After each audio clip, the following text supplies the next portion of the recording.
Good morning, guys. Haven't done a podcast in a while. Today's topic is something I've been sort of watching in the background, trying to make sure it's gonna stick and it's gonna hold. And of course, as I'm going through a lot of the information, it's a bigger economic picture that I'm looking at and how it's going to affect the pet sitting and dog walking industry. And that is post-COVID, we have been looking at the work from home business model, which is sticking around.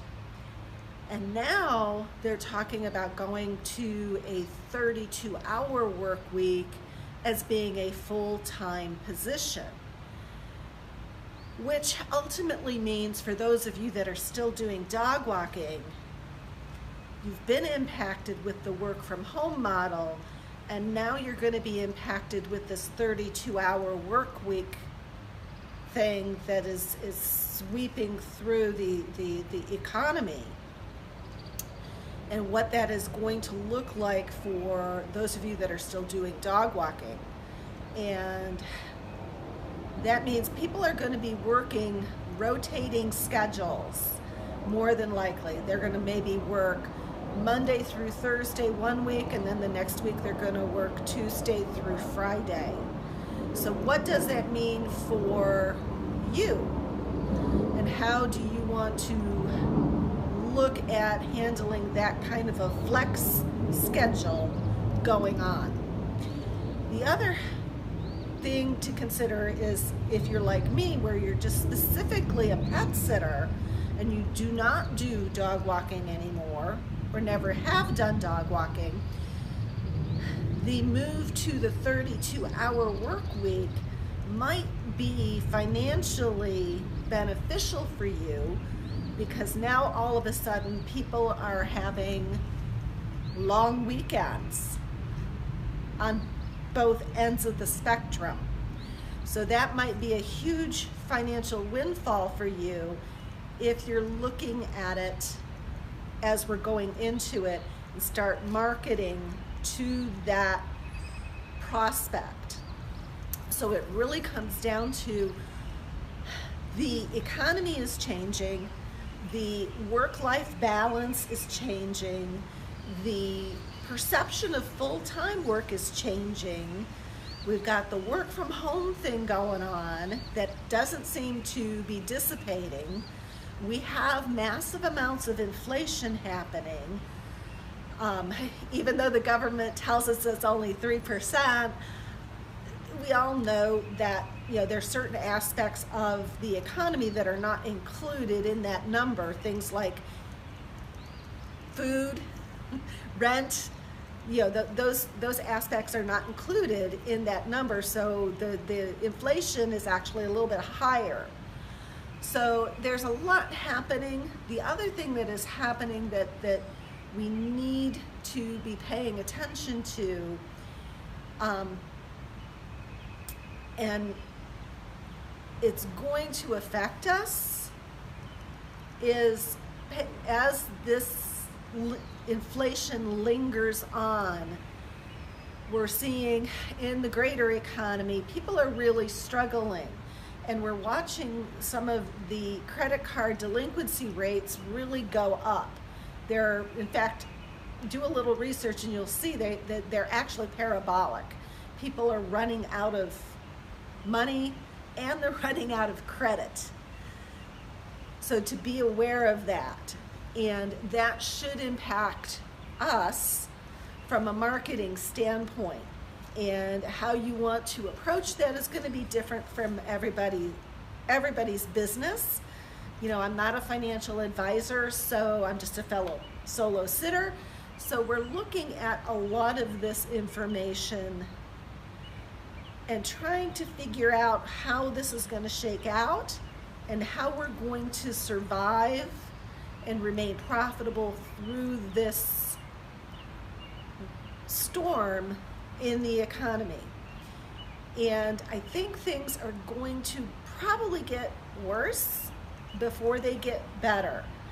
And that really is going to play into what your marketing is going to look like. I can tell you from my standpoint, my marketing, I've always been a high-end marketing person to a high-end client. I'm going to start to see some of those clients who were not really as luxury, high-end oriented, and that's okay. People are moving in our class system due to jobs, inflation, everything that's going on. And that's okay. That's the way the American economy has always worked.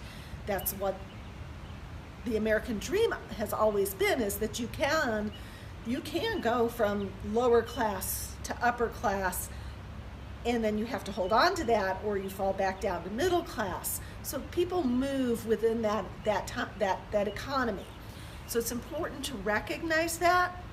And as that shift happens, one of the big things that I'm going to be looking at is the real estate sales within my luxury communities. Because some of those homes are going to go up for sale, they're going to take forever to sell. And then but once they do sell, that's a potential new client. That is somebody who's moving up that class ladder.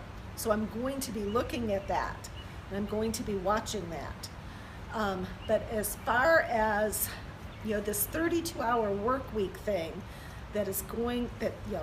long range is coming down the pike at us, start thinking about how that's going to affect your business. And how are you going to approach that from a marketing standpoint for your clients? Maybe this is a time to start toying with the idea of a membership kind of setup where they're coming on board with this flex schedule thing going on. And you're saying, no, you have for X amount of dollars, kind of like Walmart's doing it with the self-checkouts. You want that convenience, you pay for $100 a year. So maybe that's something that we can look at as pet sitters, sort of spin off on that you want that convenience that I'm available to you, then you're going to pay an additional retainer fee so that you have that flex schedule ability. For those of us that are strictly pet sitters, we may be looking at, you want those extra long weekends blocked out for you. And again, it may be wanting to give them an incentive to pre-book with you, or have some sort of a retainer that they have these weekends are for them, and that and in the end you're not sacrificing anything financially. Again, that's something you have to sit down and figure out for your own business, if it works or not. It may not, but those are things that I'm looking at. I'm looking at that 32-hour work week, and what is that going to mean for my business going forward from the aspect of obtaining clients. I'm looking at the sticky inflation that we're going through. We're looking at how to market it. What do I need to change in my marketing messages to stay ahead of the game here, to stay on top? So those are some of the things you want to be working on, some of the things you want to be looking at long term. These are long-term changes in our economy that are coming, and we have to face those challenges in that economy to stay the best pet sitters in the business. That's it for today. If you like the video, like, subscribe, and share, and I'll see you on the next one.